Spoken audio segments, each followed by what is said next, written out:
talk today is the meeting place. And the meeting place, as the Course tells us, is where we meet our true self. It's a place where our ego surrenders its separateness and its specialness. And it's a place of non-judgment and love.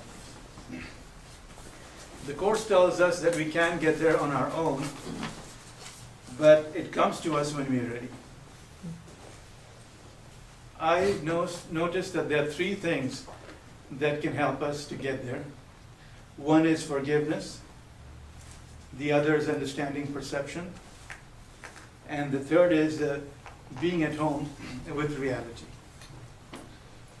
So let's look at the first one, forgiveness. And I'll tell you an anecdote of something that happened to my friend. I was in a constellation. I don't know if you guys know NLP, neuro-linguistic programming.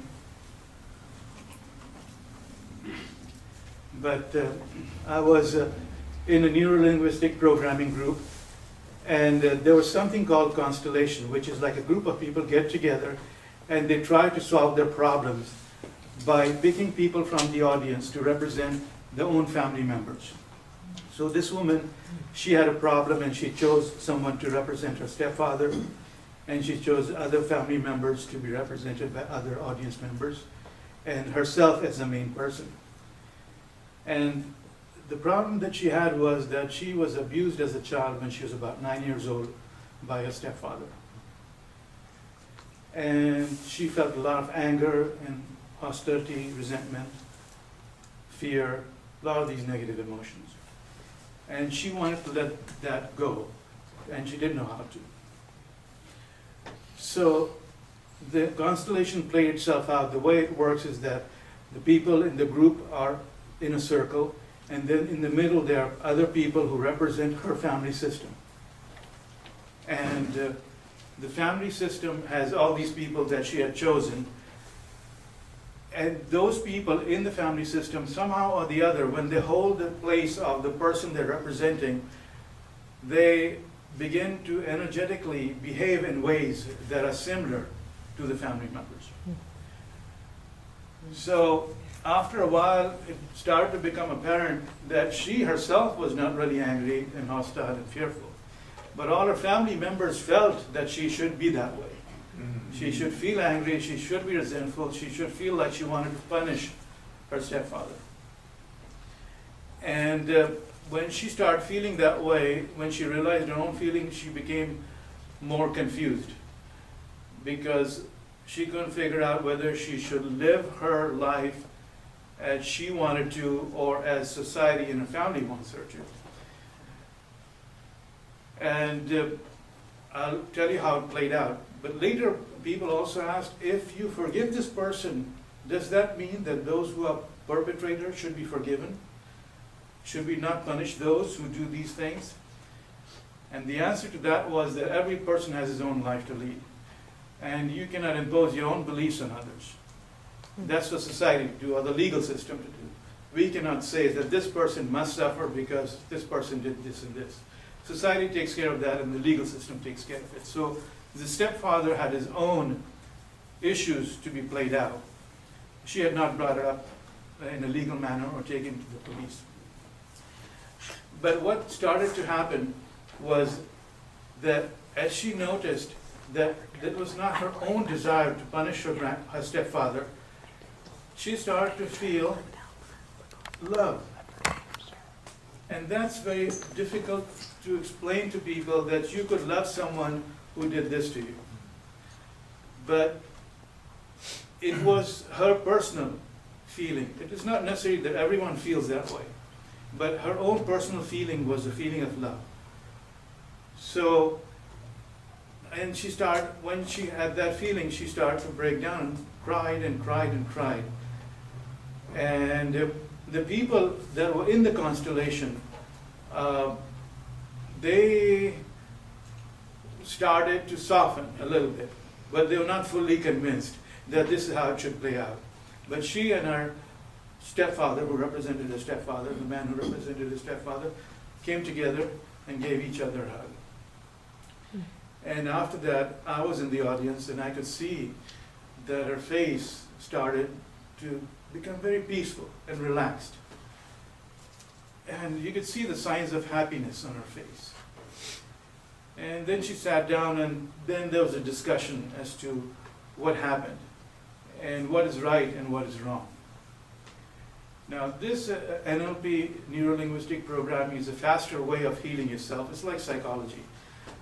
And so the atmosphere that was held there was healing. But at the same time, we are human beings. We are conditioned by our society, by our friends, by our family. So we do have feelings and beliefs that how things should play out. So the audience members were, of course, confused. I was a little bit confused. But I didn't say anything. But other people did say, what about this man? Shouldn't he suffer? And have you reported it to the police? And she said, no, I haven't. She was in her 30s, and this had happened when she was 9 up till the age of 13. And so from my point of view, I could see that by forgiving people, you do transform yourself, no matter what other people say.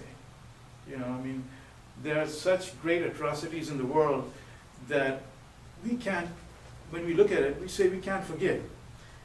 And the reason for that is because we are watching it from the outside. We are not in the experience ourselves. If we are in the experience ourselves, it's much easier to forgive. There have been stories written about people who come back from wars, and the soldiers are able to forgive their opponents, but the families are not able to forgive them. Because if you have lived through an experience, then it's easier to decide on your own whether you're willing to forgive or not. But it's much harder to say, I forgive that person who killed my husband, or wounded my husband, or made my daughter paraplegic. It's much harder to say that. And perhaps it's not our place to continue to be resentful on those occasions. Okay. So this is the meeting place where forgiveness is required. The other thing I wanted to talk about was perception. We talked a little bit about perception earlier today, and in the reading. And I'd like you to just experience something. I'm going to just say something about a friend of mine who is very afraid of heights. And so he decided he was going to cure himself of that fear. And the way he chose to do that was, he explained to me, and I found it quite difficult. He said what he would do is he would close his eyes and imagine that he was standing on top of a cliff, about maybe 400 or 500 feet up high, and there was a body of water underneath, and he would imagine jumping down, just letting go and jumping. And when I say this, and I see some of your faces are smiling, and some of you are fearful. So what I want to point out is that when you take a perception, when you think about something, and you play it out in your mind, it's very real to you, isn't it? That's perception. Whatever experience you have and you play out in your own mind is very real to you and can create fear or happiness or joy or resentment, whatever the experience is, however society conditions that experience, and you believe the experience should play out, that is how you will experience it. Most people will experience it that way. So what can we take away from this? When you have an experience in life, in actual life, it's your choice to decide what the end result is, how you're going to look at it. Are you going to look at it as wonderful, or oh, poor me, or well, there's something to learn from, or maybe it'll make sense 10 years down the road, or 2 lifetimes down the road, who knows when. So it's your choice as to what sense you make of your own experience. The perception that you have is something that is within your own control. So other people don't impose their life stories or the life situations or the life experiences on you. You create your own life. That's perception. And the third thing I'd like to talk about is reality. Reality is a place of peace, love, and happiness. And it's a place where if you experience the truth, you can feel that, you can feel peaceful, and you can feel happiness, and can feel the love that you have for your brothers and sisters. When you do not judge others, and when you yourself don't feel judged, the true sense of who you are emerges. And who you truly are is love and peace. Your brother and you are one. This is what the Course says. And it is true, you can see that when you let go of separation and when you let go of a sense of specialness. And I'll tell you a small story about this. Many of you have heard of Bill Wilson, who was the founder of Alcoholics Anonymous. And one day, one of his friends who had been drinking for decades, and he wanted to give up drinking, he tried all kinds of methods, and it didn't work. So he went to see Carl Jung in Switzerland, the famous psychologist. And somehow the other Carl helped him, and so his friend came back, and he was sober for 1 year. But then, the pull of the world brings you back to disaster or difficulty or whatever it is. It's very easy to give into old temptations and the old imprints that we have in life. So he started drinking again. And his wife told him, either, you have to give up or I'm leaving you. So he went back to Carl Jung. And this time, Jung said to him, I've done all I can. I can't do any more. And this is a very difficult disease. And no one can overcome it by his own will. But there are times when you surrender to a higher power that, and he used the word God. He said, when you surrender to God, then your life may change.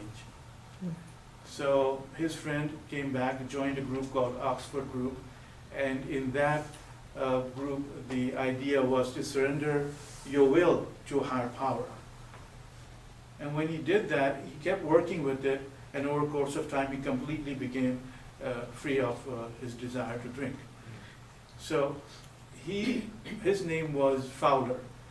He told someone named Bob Smith, I believe, and Bob went to Bill and said, Bill, this is what I've heard, that if you surrender to a higher power, you can let go of your disease. Because at that time, Bill was in the hospital, and the doctors had told him, you'll live for maybe a few more months because this disease has taken control of you so strongly that there's nothing you can do, nothing we can do. So his friend Bob came to him and said, if you surrender yourself to a higher power, maybe you might get cured. And at that time, Bill was an atheist. So he had a very strong resistance to that, very strong resistance. And he stayed in the hospital for a few more days, and then he was, of course, thinking about this. And then one night, a few days later, he said, God, if there is such a thing as God, help me, and I surrender to you. When he said that, a very strange thing happened. This was like an actual miracle that took place. There was a light, he felt, that came from out of a corner of the room and entered into his body. And it transformed him. It transformed his sense of self. It gave him a sense of peace and knowingness about what this disease was about, and that he himself didn't have the will to overcome it. But if he surrendered his own will to God, then he could be guided to let go of his desire to drink. And he did that, and it did change him. But of course, he like many other alcoholics, went back and forth. But eventually he became totally alcohol-free, and he and his friend founded Alcoholics Anonymous, which has saved over a few million people up till now, they say. This disease at that time was said that no one could cure, and when they would do an autopsy on a person who had this disease, they would literally, when they cut the brain open, they could literally smell alcohol, because the alcohol would have entered the brain and transformed them into something totally different from who they were. So this disease had no cure, and that they were able to cure it with higher power. This is the power of prayer and the power of allowing God to transform your life. And that's what we are talking about today, the meeting place. This meeting place is the place where your life can be transformed, if you allow it to be transformed. It's your choice. God does not impose. He will not come to you if you don't ask him to come to you. He will not change your life if you don't invite him in. And I know that I'll tell you something that happened to me. A very strange experience. I have a teacher that I used to follow, still do. His name is Dr. David Hawkins. And I was driving down from San Francisco to see him in Sedona. And I was speeding. And a cop came up behind me. And he saw this book that was lying on the passenger side, and the book said something along the lines of "Turn your life over to God." And his face softened. So I knew that I wouldn't get a ticket if I said anything nice to him. Now, what I wanted to do is I wanted to know what happens if you don't cooperate with help. Now, help was being provided because, why would I put a book there? Or I could have put it in the back seat. But for some reason or the other, it was sitting in the passenger seat. And he looked at it. He was willing. And I said, what happens if I don't cooperate? I want to see that. I want to see how it plays out. So instead of being, I'm telling you the honest truth, because I do want to learn from life through experience. It doesn't matter if it costs you money. So I said, I'm not going to cooperate, I said to myself. And so he asked me questions, and instead of giving kind replies, I was a little bit short. So he wrote me out a ticket. And I said, oh my God, thank God, now I've learned something so important, which is that if someone's trying to help you, even if it's God himself, and you don't cooperate, nothing's going to happen. So in that meeting place, you do have to cooperate. That's one very important criteria. Ask for help, and when help is provided, cooperate with it. Don't push it away. And so finally, I'd like to remind you again that this meeting place is the place where our ego surrenders its separateness and it surrenders its specialness. It is a place of non-judgment and love. We cannot get there on our own, but it comes to us when we're ready.